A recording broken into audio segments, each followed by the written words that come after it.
North to south, coast to coast, around the world, this is the Wells Report. Greetings, my name is John David Wells.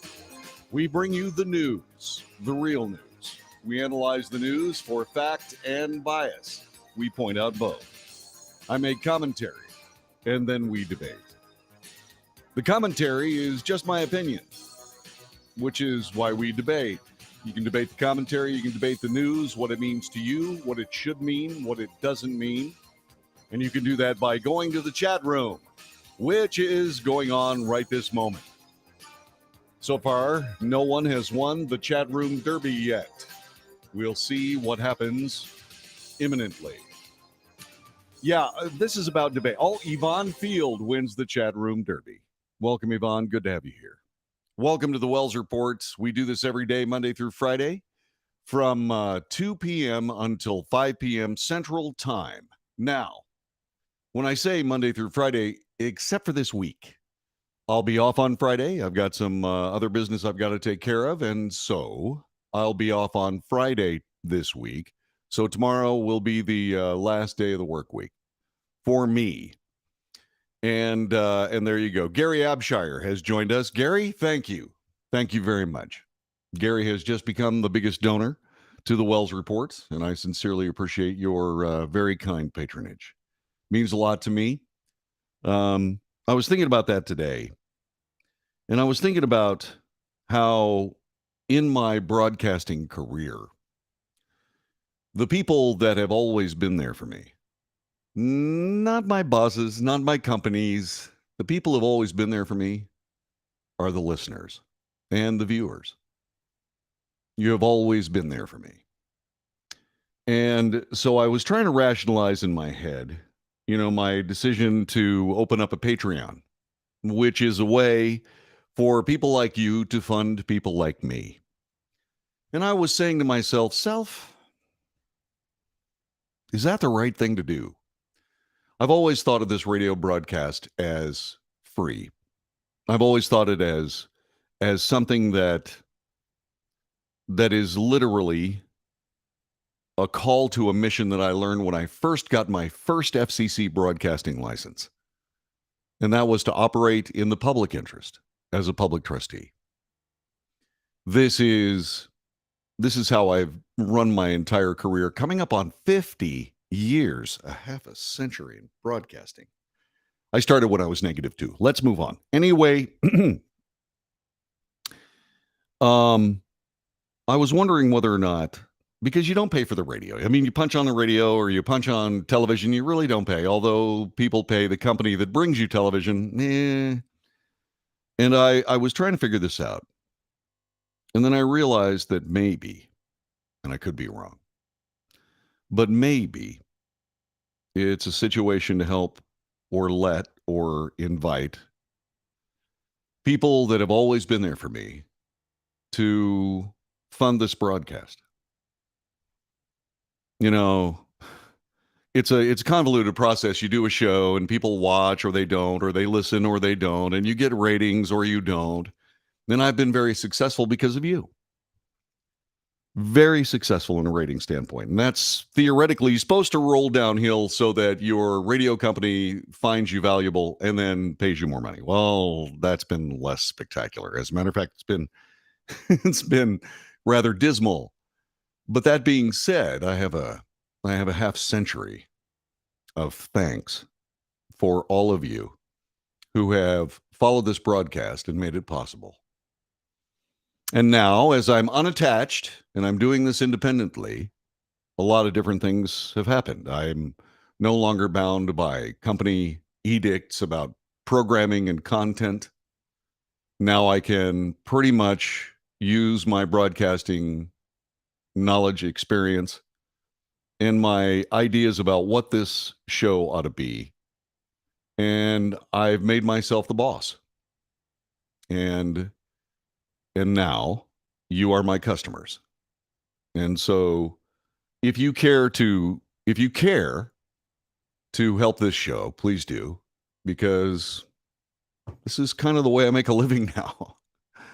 If you'd like to, go to Patreon, patreon.com/The Wells Report.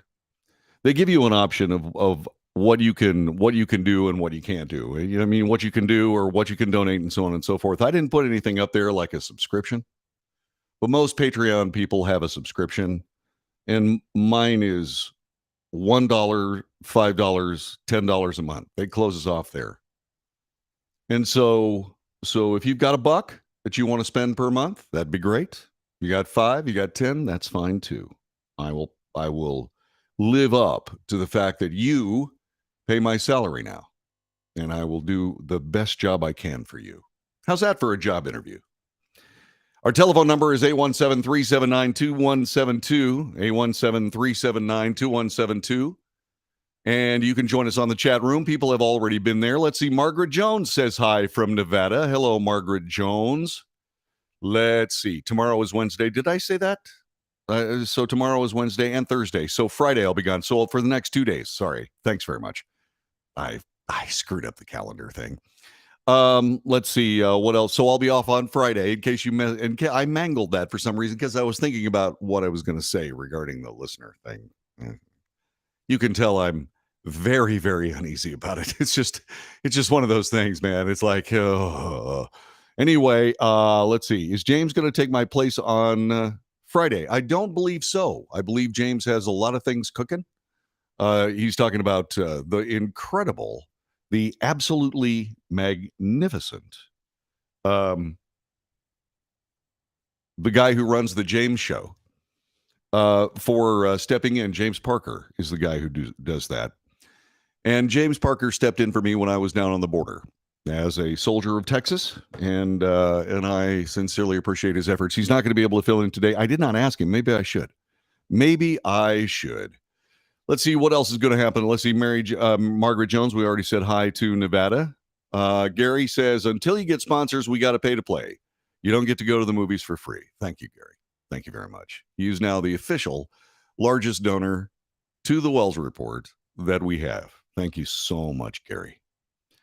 Let's see. What else? Gail Marlowe says hi. Curtis King says hi. Yvonne, and now you're susceptible to Facebook and YouTube censorship. Well, that's true.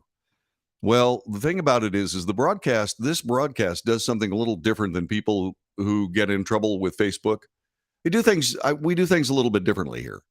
What we do on this broadcast is we share the news and we report it fairly and honestly. And I double source my news and so on and so on.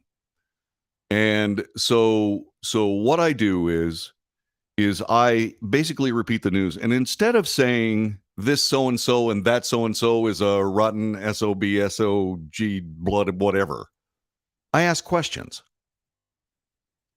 You know, what I think is what I think. I want to know what you think. That's what I want to know. And so I ask questions instead of making blanket statements. You know, I do make commentary and I do put my opinions out there, but only as opinions. I don't try to make my opinions news. That's how Fox News got into trouble over the 2020 election. That's why they're dealing with a multi-million-dollar lawsuit. What I do is I report the news, I bring up my concerns, and I ask a question. It's really, really hard to blow me out of Facebook. And I know that there have been an awful lot of conversations around Facebook tables because Facebook's right over there. It's great big, huge set of buildings in an industrial park right over there. And those people who work at Facebook have heard me here in Dallas-Fort Worth, Texas for a very long time, 16 years so far. And they know that I'm a fair guy.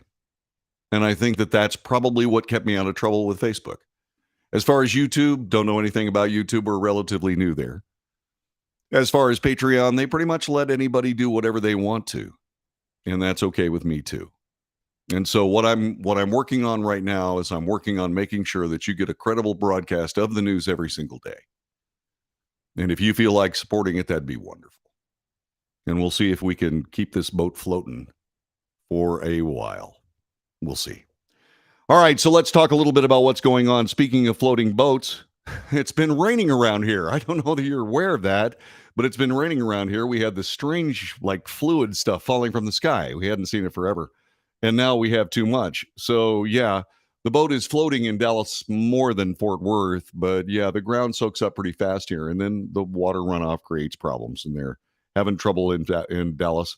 We are okay here. We're out of the floodplain. And so for all of my friends who live and work and move around in Dallas, Texas, my heart goes with you. Don't drive into standing water. If you drive into standing water, your car will die and you got a good chance of drowning. So don't. It's important. Voters in two of the country's largest states will continue the strangeness of the fall midterms with a primary forcing at least one longtime House member out of Congress. Another that could blunt the ambitions of a Republican on the shortlisted 2024 presidential contenders.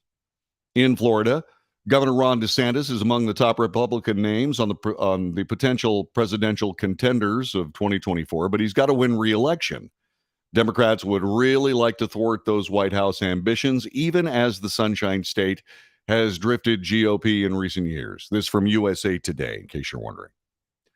Floridians will also set the table for their Senate race, where Representative Val Demings is expected to prevail as the Democrat nominee to challenge Republican Senator Marco Rubio.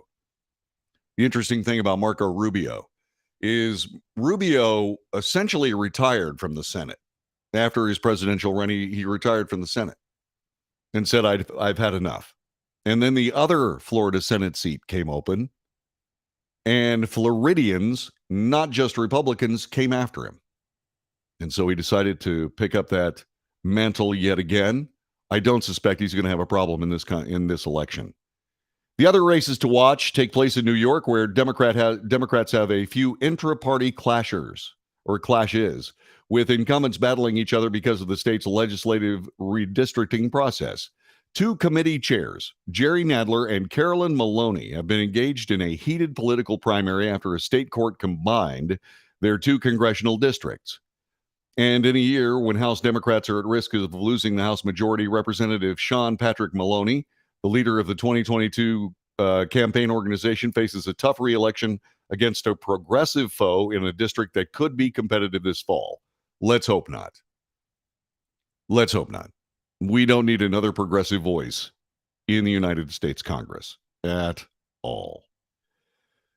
So USA Today asks, can Democrats stop the rise of Ron DeSantis? He becomes one of the most popular figures among conservative activists and donors, especially for his resistance to COVID-19 restrictions, public jousts with liberal-leaning companies, and groups on culture issues. He's one of the few GOP names thought to pose an alternative or serious challenge to former President Donald Trump, who may announce his attempt to return to the White House. Democrats hope to end DeSantis' momentum. It's not going to be easy. In a four-person Democrat gubernatorial primary, Charlie Crist, a former governor of Florida, Nikki Fried, the state agriculture commissioner, are considered to be top contenders for most of the race. Crist, a former Republican turned independent turned Democrat, was considered the front runner, but recent public surveys suggest the contest may have shifted. So we shall see. You are watching the Wells Report. Thanks very much for being with us today. We're going to bring you the news. We're going to bring you commentary. We're going to bring you analysis, and then we'll debate all of the above. So let's keep things rolling on this Tuesday afternoon. Yeah, by the way, I will be off on Friday, and that's 2 days from now. I got confused. I got confused because I'm going to get a haircut on Thursday. So I know it's hard to explain. This is the Wells Report. Back with more in just a moment.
This is the Wells Report. My name is John David Wells. Thanks very much for joining us. There is another primary today, and that is in the great state of Oklahoma. We have a lot of friends in Oklahoma. As a matter of fact, the Oklahoma Department of Transportation is listening as we speak right this very moment. Election day is today. Voters cast ballots for candidates in primary runoffs ahead of the November general election. The polls will open to registered voters from 7 a.m. to 7 p.m. To view a sample ballot, etc., go to the Daily Oklahoman. Okay? You go to OK Voter Portal at okelections.us. So it's actually OK Voter Portal dot okelections.us. Voters must bring a proof of identity. Options include an Oklahoma driver's license or ID card, a passport, military ID, tribal membership card, or the voter identification card issued by the county election board. While only registered Republicans can participate in Republican primaries, Democrats and independents can vote in Democrat primaries. 6 statewide runoff elections, including state treasurer, superintendent of public instruction, and both U.S. Senate seats. Republican contenders for the labor and corporation commissioners will also be on the ballot.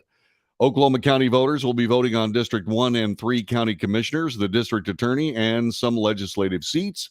Once the polls close and results start rolling in, Oklahoman.com is where you go, the Daily Oklahoman, one of the country's, if not the world's, great newspapers. Always has been, always will be. Just a great newspaper.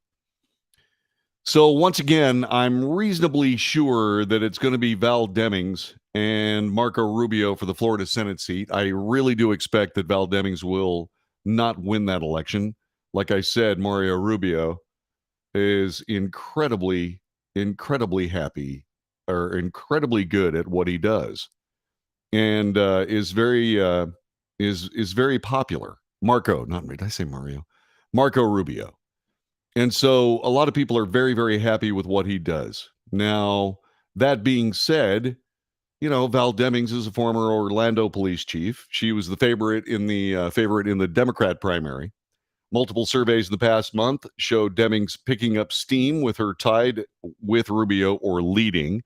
The University of Florida poll released August, it's actually University of North Florida, released August 16th, showed the Congresswoman ahead by 4 percentage points in a head-to-head contest versus Rubio. I would be shocked if she was able to get past Marco Rubio. The New York legislature's redistricting process, once again, one of the more interesting political dramas of 2022. State courts tossed out the maps passed by lawmakers, which was bad. That was a bad idea. One of the consequences is when voters in Manhattan choose between 2 House committee chairs who carry 30 years of experience. Jerry Nadler, chairman of the House Judiciary Committee, Maloney, chairwoman of the House Oversight Committee, have similar voting records as liberal stalwarts.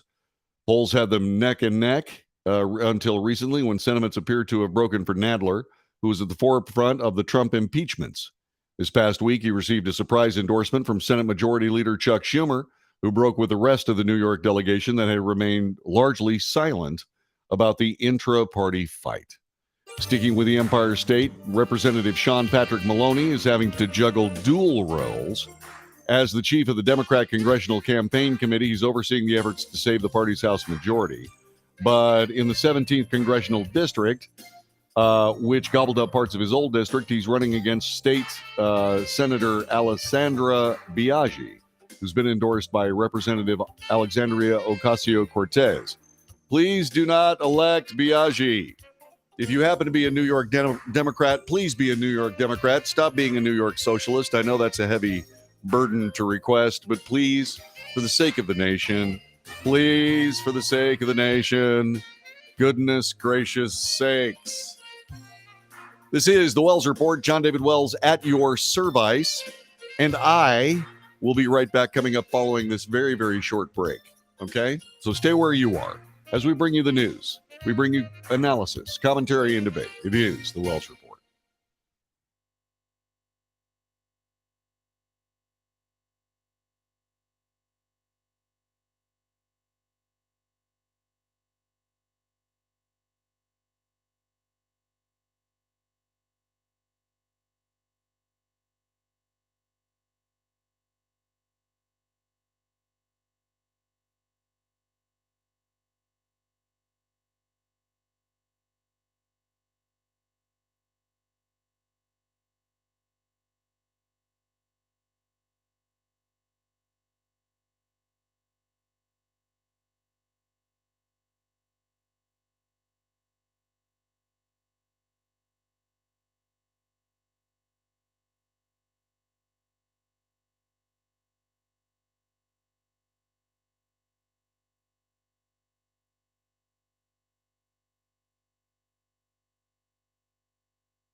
This is the Wells Report. Welcome. Glad you're here with the broadcast. Our telephone number is 817-379-2172. Whatever you do, please do give us a like, subscribe to the broadcast, especially if you're on YouTube.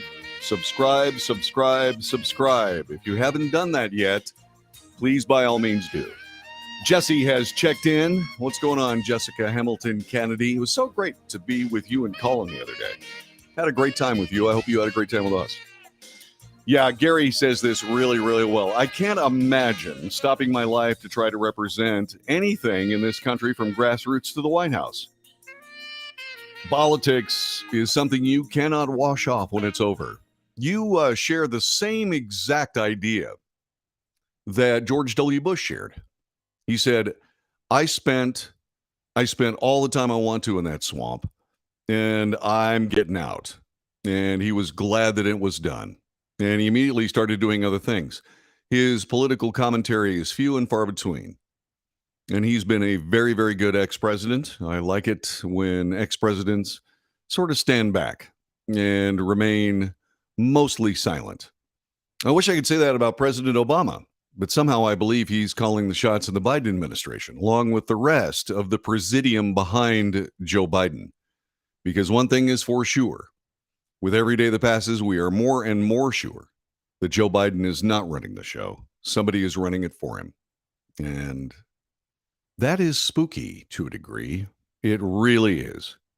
It is a little bit weird to have a ruling cabal that never appeared on any ballot anywhere in the United States, having so much sway over a presidential administration. One of these days, we'll be reading books about that. I guarantee it. I guarantee it. So this happened today. A federal jury in Grand Rapids, Michigan, convicted two men charged with plotting to kidnap Governor Gretchen Whitmer out of anger of her handling of the COVID-19 pandemic, ending a dramatic trial that highlighted the growth of violent extremism in America. It also highlighted a bit of FBI legerdemain when it comes to the interpretation of federal law. Two of the people that were charged, there were originally four, two were exonerated because they were entrapped by the FBI. The jury deliberated for about 8 hours before delivering guilty verdicts against Adam Fox and Barry Croft Jr., who were convicted on all counts and face up to life in prison when they are sentenced at a later date. I am reasonably sure there's going to be an appeal on this. So this is not over at this particular moment, but as it stands right this minute, it's over.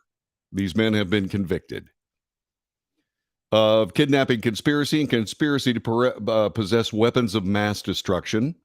Croft was convicted on an additional weapons charge. The men were judged by a second, more diverse jury in the first trial. I don't know what that means, which ended with no convictions for the government. The two men acquitted in that trial. The jury deadlocked on charges against Fox and Croft, triggering a mistrial that prompted the government to try again.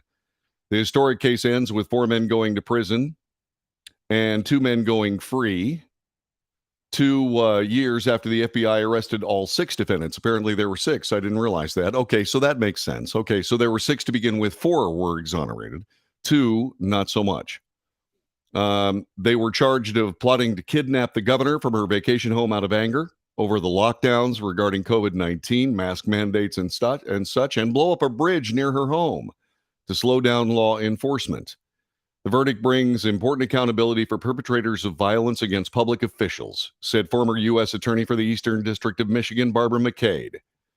Bringing these plotters to justice will cause others to think twice before engaging in similar conduct in the future.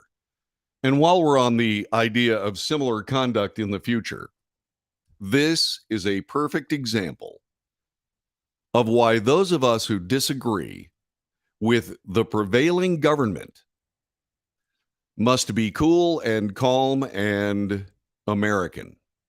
We cannot do things. You know, we spend an awful lot of time talking about, after Mar-a-Lago, we spend an awful lot of time talking about how this government is descending into third worldism. Well, people who plot to kidnap government officials, have trials out in the middle of the woods and talk about hanging government officials. Well, that's third world too. One of the things that we can do as Americans is A, drift into that trap ourselves, and B, act on whatever anger happens to be the upset of the day. I've said it before, I'll say it again. If you want to do something along the lines of a protest, if you want to be a part of a demonstration, leave your weapons at home. Arm yourself with a copy of the Constitution of the United States. The Cato Institute has a brilliant copy. That's the one I have. It's not many bucks, but it's a nice document. Looks an awful lot like a passport, in fact. But what you do is you go down there, you go to Cato Institute, cato.org, and get yourself a copy of the Constitution and an American flag, and show up in numbers. Show up in numbers. And there are plenty of ways for Democrats to be involved too. I believe that there are Republicans, and I believe that there are Democrats, and I also believe that there are Americans that can set aside being Republican or Democrat. Americans understand what goes on in the Constitution and what our government, how our government does its business, especially when it comes to law enforcement. And I believe there have been egregious mistakes with federal law enforcement in the past, well, during the Trump era. It's been awful. It's absolutely been awful. And the more I look into it with all of my friends, the uglier it looks for the FBI. It looks really bad. Don't understand what that agency is trying to get done. But it certainly doesn't seem like the FBI wants to remain the FBI. It's almost like the management of the FBI would rather be the secret police. That is the choice the FBI is going to have to make. Do they want to become the secret police of the United States of America, or do they want to remain the Federal Bureau of Investigation? And unfortunately, obviously, the wrong people have been in way too high a powerful position. And it's awful. And I hope it stops. And I think that we, the people, have to do that. Do not take weapons. I know you have a constitutional right to take weapons, but don't. Take an American flag and the Constitution and every friend you have. Make contact with everybody you have. Tell them there's going to be, say, for example, a gathering in a town square somewhere near you. Show up. But don't show up with violence in your heart or prepared for violence that will be, say, for example, foisted upon you. Protect yourself, but don't protect yourself with gunfire.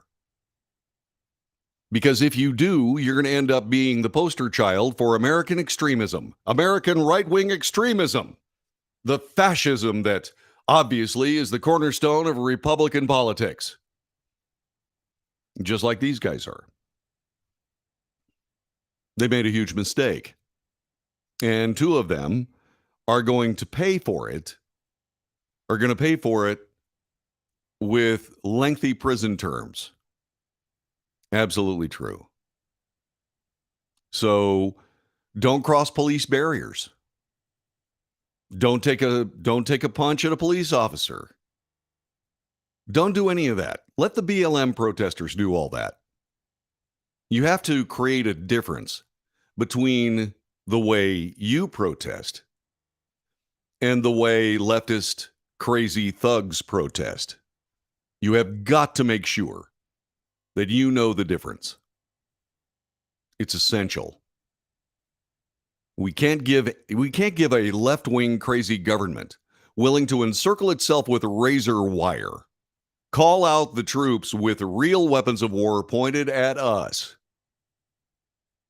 We can't give them any more excuse than they already have. You have to make these determinations at the ballot box. Lots of elections today. Go and do your job. And if you're a Democrat, stay away from leftist progressives for the sake of the nation. Stay away from them. Elect Americans instead of people that want to turn America into some kind of socialist politicians' playhouse. We can't have it. It won't last. But it's going to get way too ugly if we don't. So let's do the right thing, okay? Please. That would be a wonderful, I think that's something that we really need to talk about. Something else we need to talk about is President Biden and his willingness to forgive college loans, at least $10,000 worth of student loan debt. This from USA Today. President Joe Biden is expected to announce as soon as tomorrow whether to forgive $10,000 in student loan debt. This, according to sources familiar with the discussions, as the White House nears a self-imposed deadline for a final call. After weighing action for months, the president is expected to reveal a decision after he returns to the White House from vacations in Rehoboth Beach. Any action would likely include extending a moratorium on federal loan student payments that was implemented during the coronavirus pandemic. The president said he would make a decision by August 31st. President Biden faces increasing pressure from progressive Democrats to cancel even larger shares of debt for Americans who took federal loans to pay for college. But some Democratic economists, including former Treasury Secretary Larry Summers, worry about the risk of debt cancellation exacerbating 40-year high inflation. It will have an effect. I don't believe it will be as big an effect as, say, for example, this so-called Inflation Reduction Act, but it will have an effect. What the president is considering is unclear at this particular moment. The White House has zeroed in on a plan that would cancel up to $10,000 in student debt per borrower, according to sources familiar with talks. The debt cancellation would be limited to borrowers with family incomes of $125,000 per year or less, and would apply only to people with federal loans, not private ones. More than 43 million people have student loan debt in the United States. The average borrower has about $37,000. This, according to data compiled by the Education Data Initiative. The outstanding federal loan balance is $1.6 trillion. $1.6 trillion. Whoa. Progressive Democrats want even more. Canceling $10,000 in student debt could receive mixed reviews from progressive groups, including the NAACP, Congressional Black Caucus, unions. They've sought greater debt forgiveness. Some liberals have urged Biden to cancel all student loan debt. $1.8 trillion. Is that what it? $1.6 trillion? Cancel all university loan debt. Hoo-wee. Top Democrats, including Majority Leader Chuck Schumer and Senator Elizabeth Warren, lobbied Biden to cancel at least $50,000 in student loan debt. If the rumors are true, we've got a problem. And tragically, we've experienced this so many times before, said Derek Johnson, president and CEO of the NAACP, which has pushed for a minimum student debt cancellation of $50,000. The income cap for eligibility, designed to prevent wealthy Americans from benefiting, is another area of contention for progressive activists who say it would create a bureaucratic mess and prevent millions of borrowers from getting relief. The hoops of means testing that millions and millions of borrowers won't get help, said Melissa Burns. It would, executive director of We the 45 Million, which represents student loan borrowers advocating for student debt cancellation. She called it an outrageous violation of Biden's campaign pledge to cancel student debt to all borrowers. Biden said in April he was taking a hard look at executive action to forgive federal student loan debt, chief among the White House's considerations in the months that followed. The possible impact on inflation that has soared throughout the year, canceling potentially up to $10,000 in student loan debt, would mean billions of dollars, collectively staying in the pocket of Americans. Some critics argue the extra money for consumers to spend risks stoking demand and further accelerating historic inflation. That's probably true. Summers, former Treasury Secretary in the Clinton administration and economic advisor to Barack Obama, has led warnings about the impact on inflation and said canceling student debt would disproportionately help higher-earning Americans. Jason Furman, the Obama chair of the Council of Economic Advisors, raised similar concerns. Student loan debt relief is spending that raises demand and increases inflation. It consumes resources that could have been better used helping those who did not, for whatever reason, have the chance to attend college at all. It will also tend to be inflationary by raising tuitions. Well, there you go. Yeah. Gary says debt cancellation violates a commandment, thou shalt not steal. Yeah. Yeah. So we'll see. What do you think? What are your thoughts? 817-379-2172, 817-379-2172. Give us a call. Would you like to see $10,000 of your student's debt canceled? Well, let's find out. Tell us why. 817-379-2172. This is the Wells Report.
You are listening to the Wells Report. My name is John David Wells. I want to say hello to LM Variant.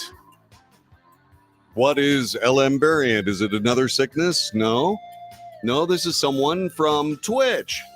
Hey, it's good to have you here. Make sure you tell everybody that you're here. Make sure that you like the broadcast and make sure that you hit subscribe, LM. And thanks very much for joining us. We hope you like the show. Give me a moment. I'll grab my telephone and I'll follow you right back. Thanks very much for joining us. So this is also interesting. You know, the lines are being drawn for the 2024 presidential election. We haven't even had the 2022 election yet. And yet various moves are being made. For example, in Sioux Falls, South Dakota, An ethics board investigating a pair of complaints leveled against Governor Kristi Noem. They voted to refer one of the complaints to the South Dakota Attorney General's office for investigation. The second complaint was partially dismissed by the Government Accountability Board because appropriate action had been determined, whatever that means. The decision was part of the board's seventh meeting, which happened, I guess it was yesterday, came nearly 3 weeks after they decided to extend the probe another 60 days. Governor Noem faced two complaints, one for alleged personal use of the state airplane and the second for misusing her position as governor to help her daughter through the real estate appraiser program. Really? The head of the certification appraiser program, Sherry Bren, retired in March after she sat in on a closed-door meeting with Noem and her daughter at the governor's mansion in Pierre, South Dakota. The complaint heading to the AG's office involves Noem's alleged personal use of the state airplane. The Attorney General's office, headed by Mark Vargo, who was appointed by Noem after former AG Jason Ravnsborg was impeached earlier this year, has been tapped to investigate the complaint number 2021-4. The office will also be in charge of taking any actions on the complaint. We will be diligent in our duty and thoroughly investigate the complaint that the Government Accountability Board has presented the Attorney General's office, Vargos said. The investigation, as with all other investigations, will remain confidential, as does the complaint that has been presented to us. Vargo said the decision had not been made yet to recuse himself from the investigation. The second complaint number 2021-3, that's now partially closed, found Noem may have engaged in misconduct when intervening in her daughter's behalf to obtain a real estate appraiser license. This, according to the Associated Press. If more evidence came to light in the future, it could be reopened. Board Chair Lori Wilbur explained portions of the complaint, after redactions are made, will be released to the public, though a date has not yet been determined.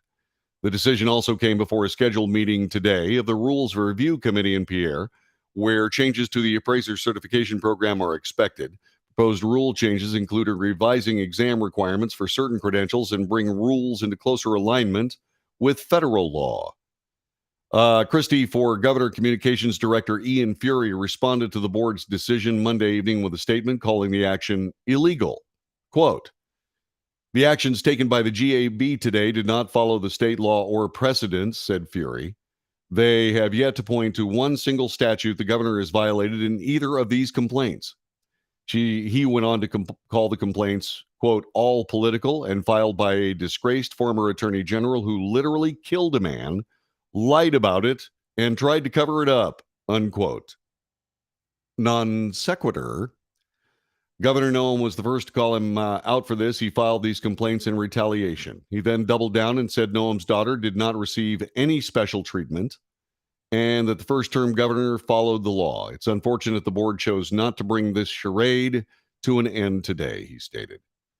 So there you go. By the way, Reynold Nasiba, the Democrat from Sioux Falls who initiated the complaint against Noem's alleged personal use of the state airplane, said there should be a regular process to review the use of public resources. It shouldn't take a legislative complaint to the AG, who then sends the investigation to the GAB to assess whether our elected leaders are appropriately using public resources, he said. Nasiba echoed frustrations about the board's lack of transparency. They should be able to have public hearings where they can tell the people what issues are under consideration and investigation. Always a good idea. The GAB was created in 2017 by the South Dakota State Legislature, and complaints are considered in secret. Complaint details are confidential during the proceedings. Details are only shared if the board finds they have merit. Noem is currently running for her second term in office. She faces Democrat challenger Jamie Smith this November.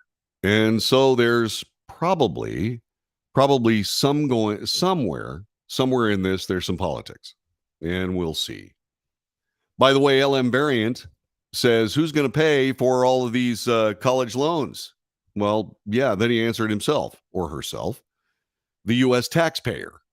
And then he points out something that's very important. Who's going to pay off my FHA mortgage? I wonder. Yeah, the guy who's going to pay, and you said it once again, LM is having a wonderful talk show with himself. Hey, don't criticize. I talk to myself all the time. Anyway, he says who's going to pay off his government mortgage? He and he alone. Well, that's absolutely correct. Good to have you here, LM. Again, I said that before, but I really mean it this time. Okay, I meant it last time too. So. You are watching the Wells Report. Make sure that you subscribe to this channel and ring the bell so that you know when the show comes on the air. We do three podcasts every hour or every day. We do 3 hours, and you're welcome. And you are welcome to stay for all three. We'll be back with hour number 2 coming up in just a moment. This is the Wells Report. Alrighty then. I shall return.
North to south, coast to coast, around the world. This is the Wells Report. Greetings. My name is John David Wells. We bring you the news, the real news. We analyze the news for fact and bias. We report it. There is commentary and then debate. That's what we do here. News, analysis, commentary, and debate. My commentary is not the news. My commentary is simply my opinion, just as valuable as yours. Which brings us back to the debate. Take part. Our telephone number is 800-81... Take two. The number is 817-379-2172. 817-379-2172. Give us a call or take part in the chat room rollicking today. Lots of your friends are waiting for you. Come by and say hello. And so new things coming up on the chat room. Let's see. Oh, okay. All right. That's good to know. Thanks, Flam. Stealing is billions in Solyndra loan guarantees, then promptly going out of business. Yeah, that's stealing. By the way, I misquoted that. It was like 56. I said 56 billion yesterday. It was only 56. It was only $56 million that Solyndra stole from the United States government. I wanted to make sure that we got that. Okay. So Solyndra was a game. And as soon as all that government money showed up, the company got liquidated and people started working on their bucket list. It is a very, very sad story. And one that just essentially escaped the DOJ. Isn't that strange? Isn't that odd? This hour of the Wells Report comes to us. We start with Reuters News that says that there were 700 plus pages of classified records at President Trump's home. Now, there are varying differences on this broadcast or on this particular story. Some say 300. Reuters is reporting 700 pieces of classified information. Now, there are different levels of classification, all the way down to sensitive, all the way down to for official use only. So it doesn't surprise me that that's the case. The U.S. National Archives have discovered more than 700 pages of classified information or classified documents at Donald Trump's Florida home, in addition to material seized this month by FBI agents. This, according to a May letter that the records agency sent to the Republican's former attorney, the Republican former president's attorney, that was made public by a Trump ally. Interesting. The large quantity of classified material in 15 boxes recovered in January by the National Archives and Records Administration, some marked top secret, provides more insight into what led to the FBI's court-authorized August 8th search of the Trump residence at Mar-a-Lago. There was also something else about that seizure of documents, and I'll have that for you in a moment. You want to stick around for that. The May 10th letter was sent to Trump attorney Evan Corcoran by acting U.S. archivist Deborah Steidel Wall. It was released late on Monday by John Solomon, a conservative journalist who Trump authorized in June to access his presidential records. Among the materials in the boxes are over 100 documents with classification markings comprising more than 700 pages. Some included the highest levels of classification, including special access program materials, according to Wall's letter, referring to security protocols reserved for some of the country's most closely held secrets. A National Archives spokesperson did not respond to Reuters with request for comment. The letter contains additional information about President Trump's handling of classified materials and his efforts to delay federal officials from being able to review the documents. Well, that is creative journalism there. Okay, that implies intent. And that has not been even broached until this article, and is far from being proved. So they say that this is Reuters, which means this is biased. They say that President Trump tried to delay federal officials from being able to review the documents. I don't think that's real. Just my opinion. The letter shows that Trump's legal team repeatedly tried to stall the archives from letting the FBI and intelligence officials review the materials, saying that he needed more time to determine if any of the records were covered by a doctrine called executive privilege that enables a president to shield some records. President Joe Biden's administration, specifically the Justice Department Office of Legal Counsel, determined that the materials were not covered by executive privilege. I wonder why. Well, perhaps we got some information. Again, stick around.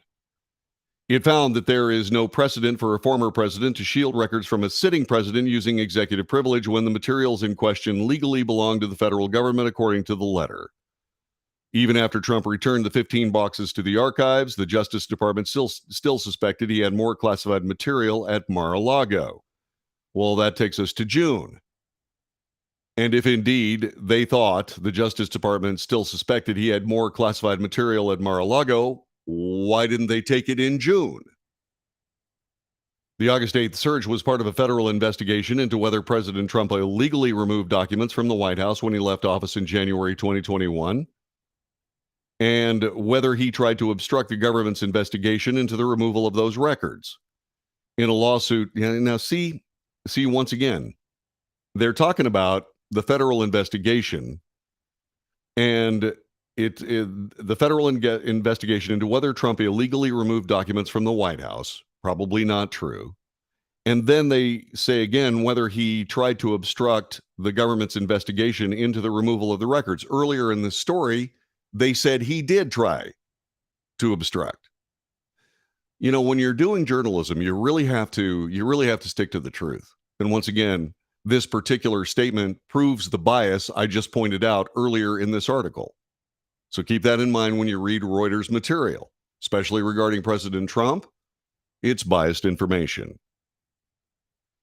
In a lawsuit that President Trump filed late on Monday against the Justice Department over the search, he said he was served by a grand jury subpoena May 11th seeking additional classified records. On June 3rd, the department head of counterintelligence and 3 FBI agents visited Mar-a-Lago to inspect a storage room and collect additional records.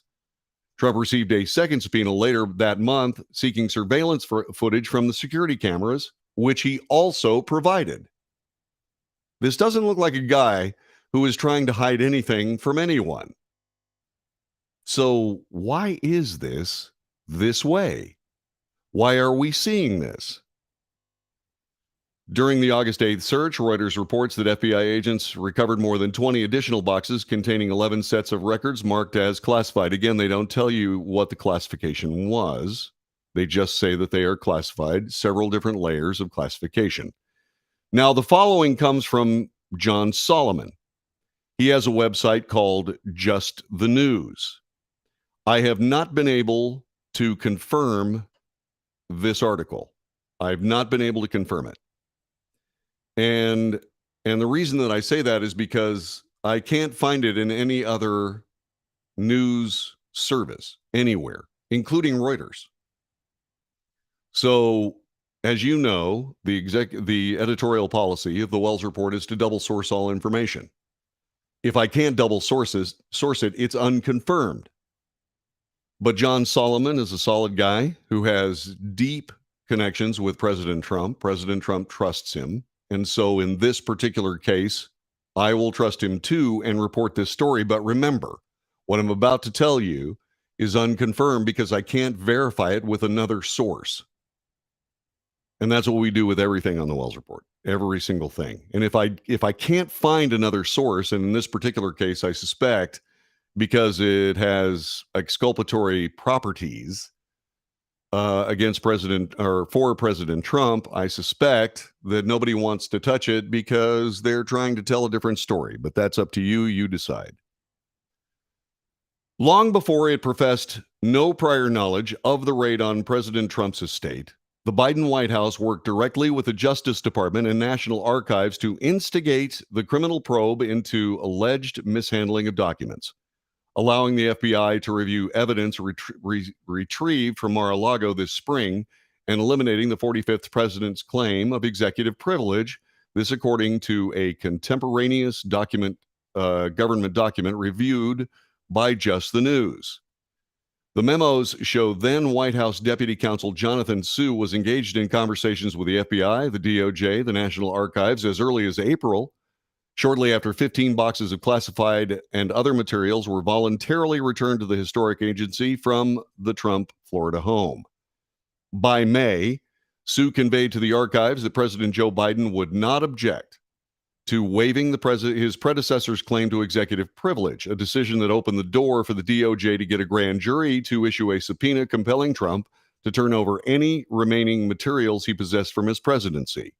The machinations are summarized in several memos and emails exchanged between various agencies in the spring of 2022, months before the FBI took the added unprecedented step of raiding Trump's Florida compound with a court-issued search warrant.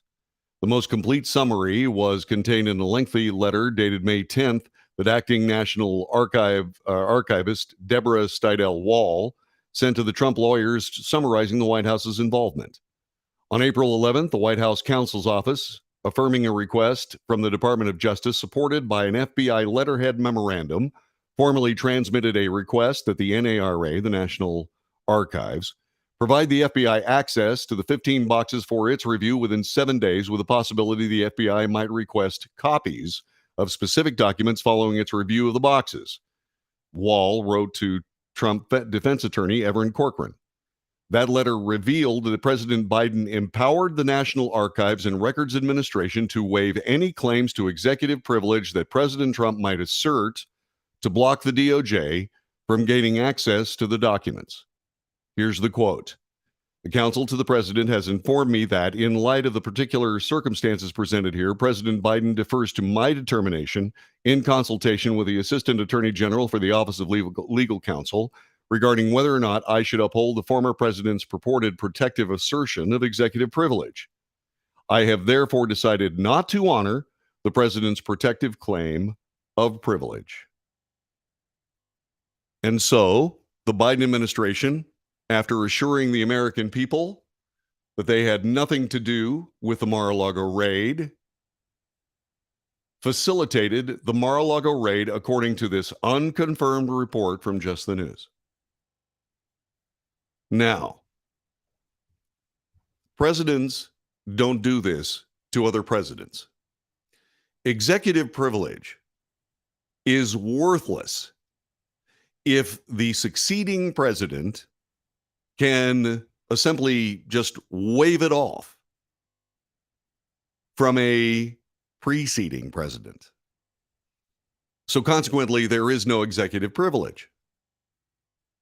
Now, this is going to end up before the Supreme Court, if the Supreme Court ever sees it, because it probably will be pretty much thrown in the garbage when it gets to a Circuit Court of Appeals.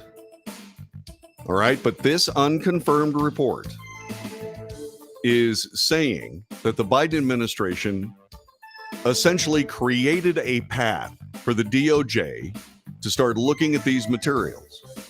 Had the Biden administration not waived executive privilege for President Trump, the DOJ would not have had access to any of those boxes. Now, what does this mean? What precedent has been set here? I'm going to tell you. And I'm going to tell you here in just a couple of minutes, at least from my opinion, which is also unconfirmed in case you're wondering. It's confirmed in my mind, but then again, that's what debate is for. Yeah, that's what debate is for. This is the Wells Report. I'll be back in just a couple of moments. Thanks for joining us.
This is the Wells Report. My name is John David Wells. Thanks very much for joining us today. Make sure you share this with your friends.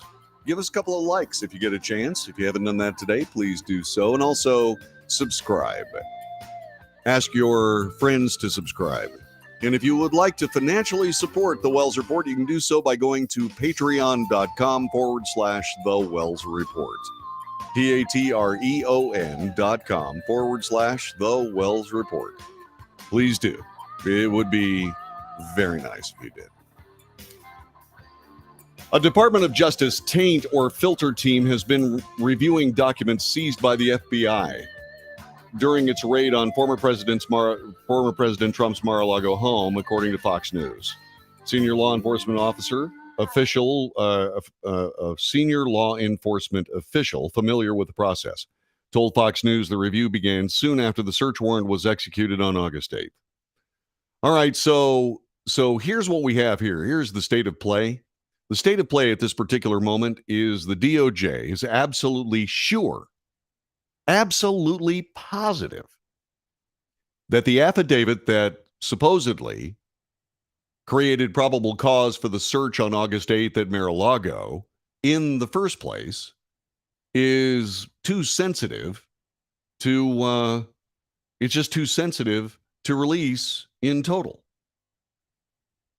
But now what's happening is that we are seeing a series of leaks coming out of the DOJ to friendly journalists.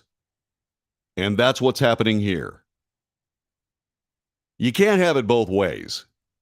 Either it's too confidential to release, or it isn't. Day after tomorrow, Bruce Reinhart, the magistrate that allowed the search warrant in the first place, is going to rule whether or not that affidavit should be redacted or less redacted. Let's hope he opts for the latter, especially in light of this garbage. This is ridiculous. Now let's talk a little bit more about this unconfirmed report from Just the News that talks about the President of the United States, Joe Biden, waiving the executive privilege of his predecessor. That has never happened in the history of the United States, ever, until Joe Biden became the president. I'm not exactly sure it's even proper. I'm not exactly sure that executive privilege rests with the current president. So it's already, what this means is there is no such thing as executive privilege as long as you hate the president that preceded you in office. Now, that has to change. Or it doesn't. And here's why this was a huge mistake on the part of President Biden. The next president of the United States will likely be a Republican president. What will stop that president, aside from just essentially squishy-spined fear, from waiving all of Joe Biden's executive privilege? Does he really want his successor to go through all of his presidential papers and remove executive privilege as that successor sees fit? If President Trump regains the presidency, that's going to be a bad day for Joe Biden. It's also going to be a process that will end with a series of documents that will be provided to the American people that will illuminate exactly who's behind the Biden presidency. Joe Biden is nothing more than a teleprompter reader. He's not leading this government. That's what the president is supposed to do. That's why we vote for him. But the people actually running the Biden administration, they didn't appear on any ballot anywhere. Although some might have in the past, they're no longer bound by those votes. So really, does President Biden really want everybody to go through his personal papers when this is all said and done? I don't think so. This is the Wells Report. Back in just a moment.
You are listening to the Wells Report. Thanks very much for being here today. My name is John David Wells. Our telephone number is 817-379-2172. The rich get richer. And the elites, well, the elites cover for each other. It looks as though the multimillionaire husband of House Speaker Nancy Pelosi, the Democrat from California, Paul Pelosi, has indeed pled guilty to driving under the influence and causing injury. He did that today in connection to drunk driving charges back in May. Pelosi's plea agreement includes a jail term of 5 days, although Judge Joseph Solga noted that he'd already had credit for 4 days, 2 from actual time served and 2 for good conduct credits. The remaining day will be covered by an 8-hour work program. The sentence also includes a 3-month drunk driving program, 1 year with an ignition interlock device, restitution payments, as well as 3 years of probation. As a part of the agreement, Pelosi pled guilty to violating California Vehicle Code 23153A, and a second charge was dismissed in the interests of justice. Pelosi was not present in court, but the lawyer for the Speaker's husband, Amanda Bevins, appeared on his behalf at a Napa County courtroom. Pelosi initially pled not guilty to 2 charges earlier this month after he allegedly hit another vehicle while driving drunk May 28th. His 2021 Porsche and the other driver's 2014 Jeep sustained major collision damage in the crash. Responding officers found Pelosi in the driver's seat of his damaged car near the intersection of California Route 29 and Oakville Cross Road. According to court documents, Pelosi gave the responding officers his California Highway Patrol 1199 Foundation, a pro-police charity, membership card when he was pulled over. The organization told Fox News Digital earlier this month it was reviewing Pelosi's membership due to the incident. They have not necessarily revoked it. They probably won't. They'll just wait for it to blow over. Pelosi was later arraigned on a pair of misdemeanor charges in a case that typically begins with felony booking. This, according to investigators, and Bevins, the Speaker's husband, was sight released from Napa County Department of Corrections custody, meaning he did not actually have to pay bail to go home. He's currently free on his own recognizance. Paul Pelosi pled not guilty to DUI causing injury and driving with a blood alcohol level of 0.808% or higher causing injury, which could have resulted in 5 years of probation and a minimum of 5 days in jail. The House Speaker has refused to comment on her husband's arrest, her office referring to it as a private matter.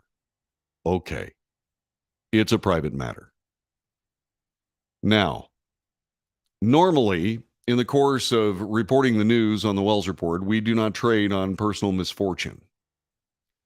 And you'll note that I haven't spent an awful lot of time on this case. You'll also note that the only reason I brought this case up is because the current abuse of American law on the part of elites. I wonder what would have happened if it hadn't been Paul Pelosi, if it would have been Jim Billy Bob Ray Pelosi from Bakersfield, California. I wonder what that would have been. Something tells me that it would have been a little bit different.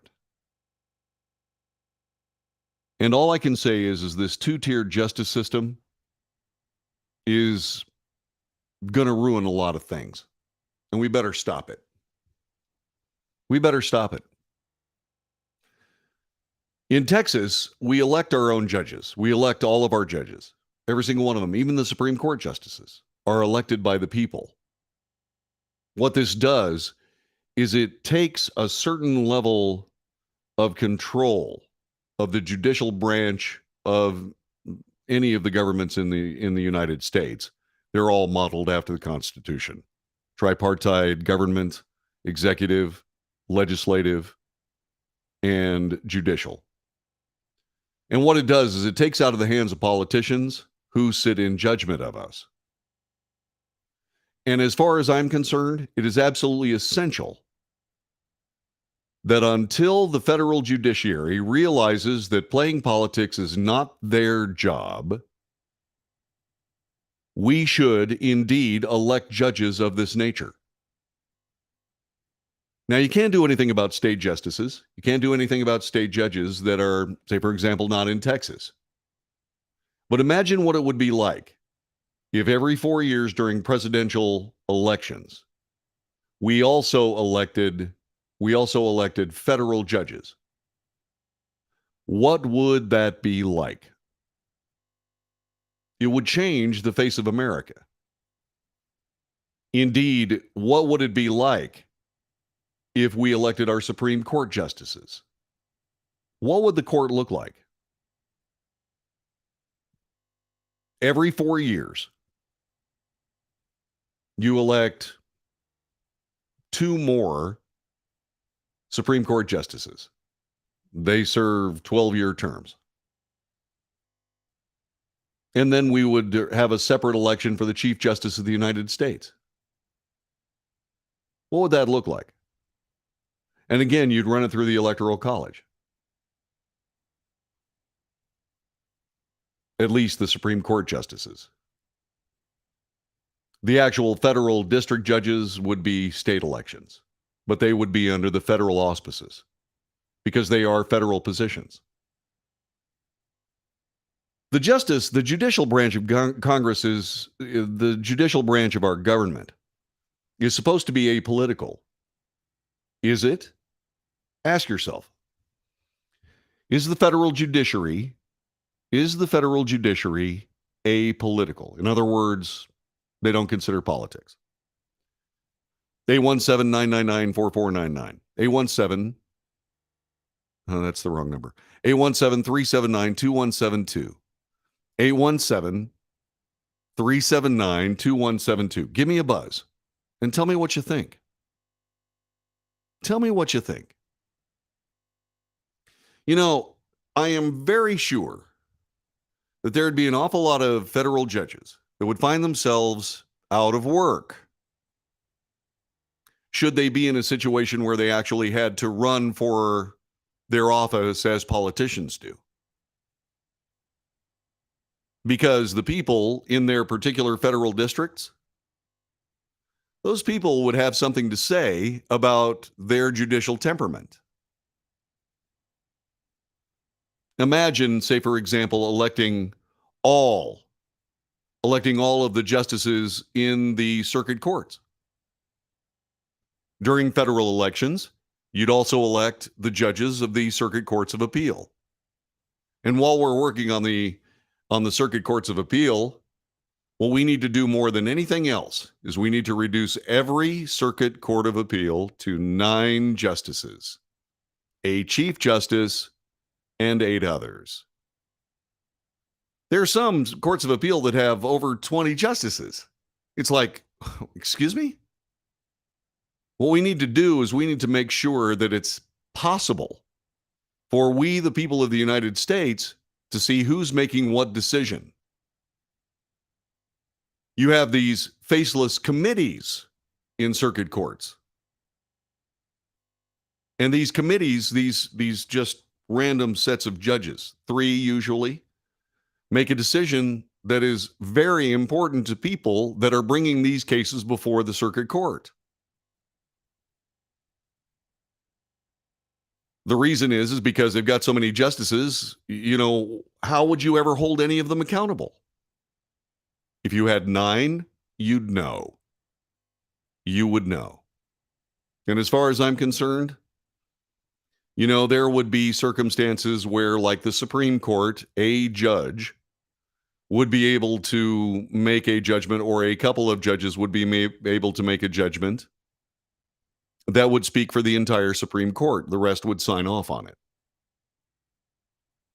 In other words, you adopt the same rules for the Supreme Court of the United States in every circuit court of appeals in the United States. Number of justices, the way they do business, everything.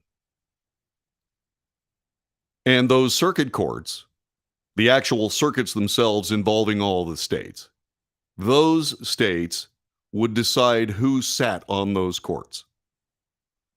I would suggest that circuit courts of appeal judges should sit for 8 years. You'd have to stagger them. You could not completely redo the entire court.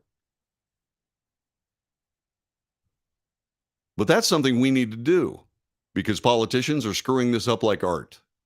And it doesn't make any difference which politician you talk about.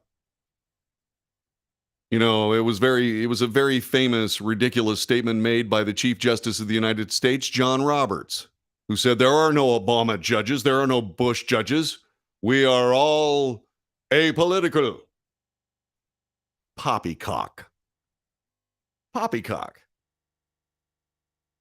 There is no way that 3 judges consistently vote liberal and 6 justices, actually sometimes 5, justices vote consistently conservative. You cannot say that politics don't have something to play, don't have some part to play in Supreme Court judicial decisions. Now, you're supposed to be able to, say, for example, be above politics. Well, we know that people are not above politics. We know this. So how do you protect that concept? Well, here's how you protect the concept. Once you are elected to a federal district court, unless you are promoted by the voters to a circuit court of appeals, your salary remains your salary until you die. In other words, you have an unending pension from the federal circuit court, if that's where you top out. If you move then to the Supreme Court of the United States, whatever the highest salary that you attained is what you make for the rest of your life. And that's how you can remove some shred of politics. But right now, it's a political body. It's not supposed to be a super legislature. And this is how we built a 2-tier judicial system. We allowed the politicians to decide who will sit in judgment of us. That's a mistake. I don't point out mistakes in the Constitution very often. But that's a mistake. And they even knew better. They knew better. But they did it anyway. Now keep something else in mind. I believe it was the 17th Amendment that made senators of the states beholden to the people for election. Before that, the governors of the state sent senators to the Senate of the U.S. And that was rife with political abuse, cronyism, silliness. And so now we elect our senators. Well, I think that was a good idea. Likewise, I believe this is a good idea as well. You can't play politics with the law. Now keep something in mind. The reason we call them judges is because just as I'm saying that you cannot play politics with the law, we call people judges for a reason. It's because of their judgment. You can't let the law books do your thinking for you. So there is leeway. That's just human. In this particular case, Paul Pelosi and the Pelosis, maybe they're friends with the judge. They've met him several times. They're at least acquaintances, blah, blah, blah, blah, blah. It would be inhuman to suggest that regardless of what the nature of their personal relationship was, that a judge would not act on that personal relationship. Okay. That's where the voters get involved. Oh yeah, Judge so-and-so, you took a plea deal from Paul Pelosi and didn't send him to jail for 5 days, huh? Even though he injured somebody else? That's going to cost you your job. Now, that kind of coercion is also something to consider. But what we have seen so far, and that's why I said at the beginning of this, until the federal judiciary decides to stop playing politics, we ought to force them to play politics. We simply elect them to office or not. And that would stop all of this. Now, it would have to be a constitutional amendment. Would it actually pass? Probably not. But the public debate must be had on this topic. If anything, just to send a message to the federal judiciary. Just to send a message. You need to decide whether or not you're going to be politicians or whether or not you're going to interpret the law. And if you're just going to interpret the law, status quo ante. But if you're going to play politics, well, you're going to run for office. That's the way I feel. How about you? Back with more of the Wells Report in just a moment.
This is the Wells Report. My name is John David Wells. Thanks for being with us today. Our telephone number is 817-379-2172. 817-379-2172. Join us on the chat. We're waiting for you. Our schools are essentially overrun by leftist crazy people. And there is one in Utah. She teaches fourth grade. She took to social media earlier this month questioning how the parents and students in a majority white school would react to her classroom, which she said was built for non-white students.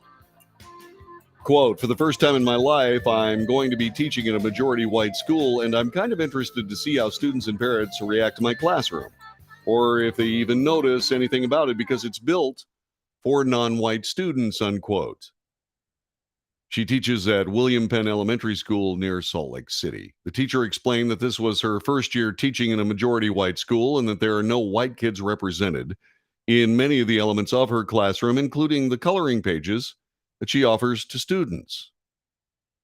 The teachers went on to say that while some of her classroom library includes straight, cis, white men, cisgendered white men, who she says dominate literature, but it's overpowered by books depicting diverse peoples, including characters of color and different gender identities and sexual orientations.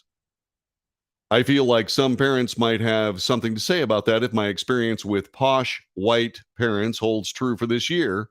We'll see.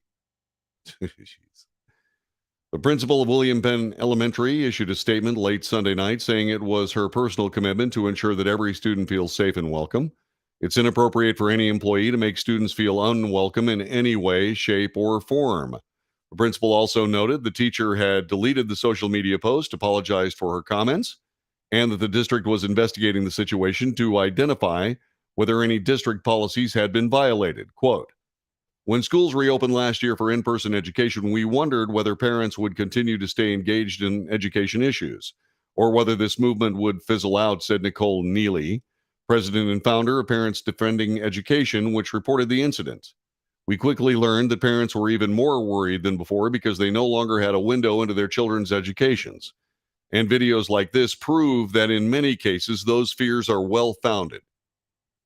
The spokesperson of the Granite School District told Fox News it would be in violation of our district policies to teach anything other than the approved curriculum and standards or to discriminate against any student. As soon as our investigation is complete, we anticipate taking appropriate coercive action. I was trying to combine appropriate and coercive at the same point, and that's not coercive, by the way. It's appropriate corrective action. We know that it is our role as educators to support parents and families we serve, and we value our parents and their engagement in our schools and classrooms. More than 85% of the 560 students attending William Penn Elementary are white, according to the school's website. Look, the situation is like this, okay? A teacher is hired to teach an approved curriculum. That curriculum is not supposed to be warped by the personal politics of a given teacher. It's very much like somebody that we elect to Congress. We elect a person to Congress to represent us in the business laid before the Congress in support of the United States of America and the Constitution. Now, we know that those people elected by us for that job routinely ignore us as a matter of course. But that level of thinking, I think, started a long time ago in our schools, where the teachers, or say, for example, a fragment of the group of teachers at a given school, decide to push a political agenda instead of a curricular agenda. And that's what this teacher is doing. She's putting her personal politics in front of her children, her students. And that's awful. That's absolutely awful. And also, in a school with 85% white kids, why would you want to make white kids uncomfortable in any way, shape, or form, to use the same words as the superintendent of the Granite School District? Why would you want to do that? One of the things that you learn in broadcasting is you reflect your audience. That's what she needs to do. Now, she's not the only one to do this.